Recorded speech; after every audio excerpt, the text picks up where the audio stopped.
Having lived a simple and minimalistic lifestyle for years now, I've tried a lot of different tips and habits to help me discover just what is enough in my life. So today, I wanted to share the 5 tips that have had the greatest impact in my life. No buy period.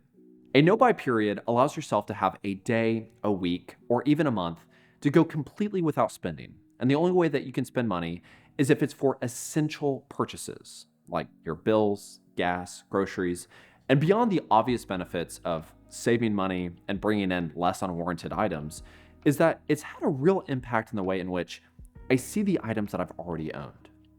There's something really interesting about realizing that each item that you have was at one point the most exciting item that you had.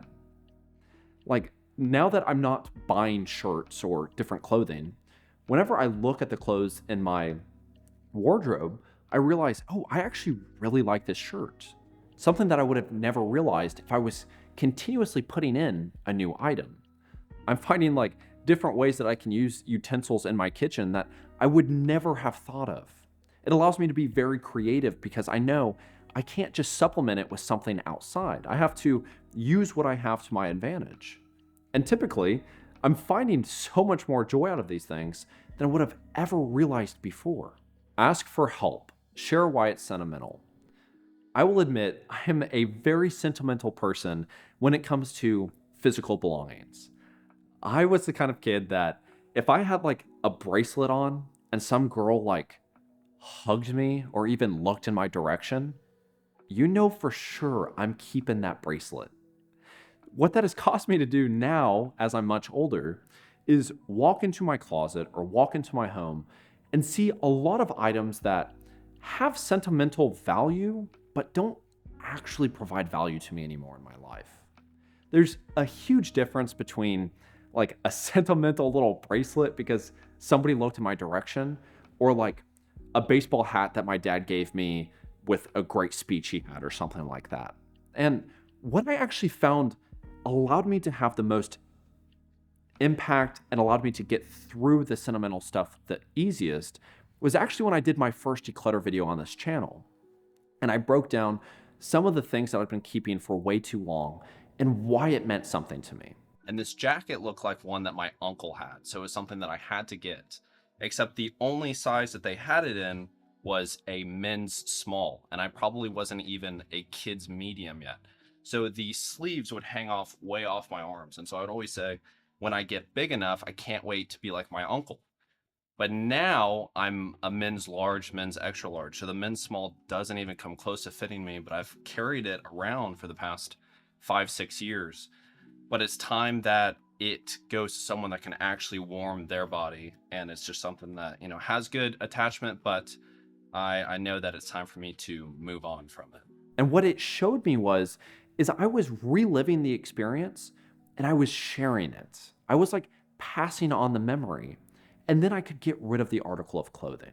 And this doesn't mean that you have to have a YouTube channel and just talk about all of your sentimental belongings, but bring somebody into your environment that could appreciate that. Maybe, make them a sandwich or some cookies or something, and give you guys like an hour or an hour and a half to just go through some of these things and share why it provided value to you, why it was sentimental, why, some of the memories that you had behind it, and then send it on its way so we can create those sentimental values to somebody else. Find the items that cause clutter. Now, my girlfriend and I had the brilliant idea. We were tired of buying paper towels. We didn't like continuously going to the local grocery store every 2 months to buy a new stack of paper towels. So what we did is we went to Costco and we bought bulk paper towels.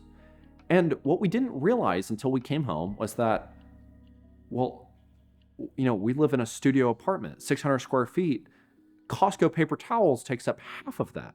So what I'm finding myself doing is every time I open a drawer or my fridge or my oven or anything, I got paper towels in there. And on a serious note, what I'm finding is that since I have so many paper towels in my laundry room, what I would have typically have kept in the organized boxes behind it, I now am forgetting where the stuff belongs.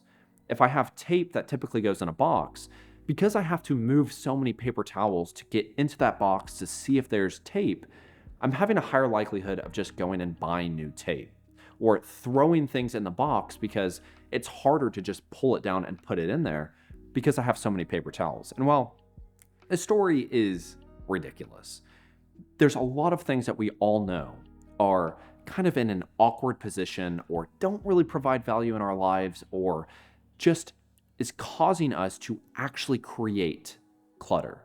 Think about the value it can create for someone else.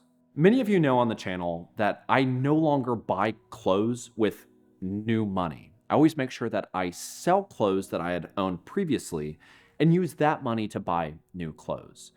And this, beyond the obvious fact of I'm never having to spend money on new clothes, has really put into perspective for me the value that someone else can get from what it is that I have. And it's even translated to me purchasing an item. If I see like a shirt that I like, that I think would look good on me, I think this is me reducing the quantity for my own enjoyment. But could someone else enjoy it more? And typically, you're always like, yeah, somebody else is going to enjoy it more.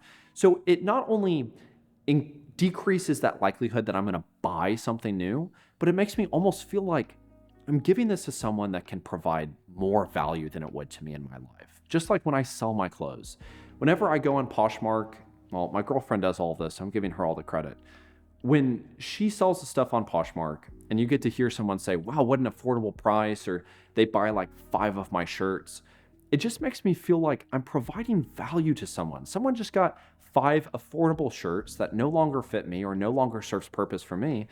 And these could be the 5 most exciting things for them, or these could be gifts, or all of the different ways that it can now provide so much more value to other people. I think that when we kind of switch the narrative almost selfishly, unselfishly, of I don't need this so someone else can enjoy it more, it makes the impulse desire, it makes the sentiment, it makes all of these different things substantially decrease because ultimately I believe most of us want to make an impactful difference here in the world. What will you be remembered by?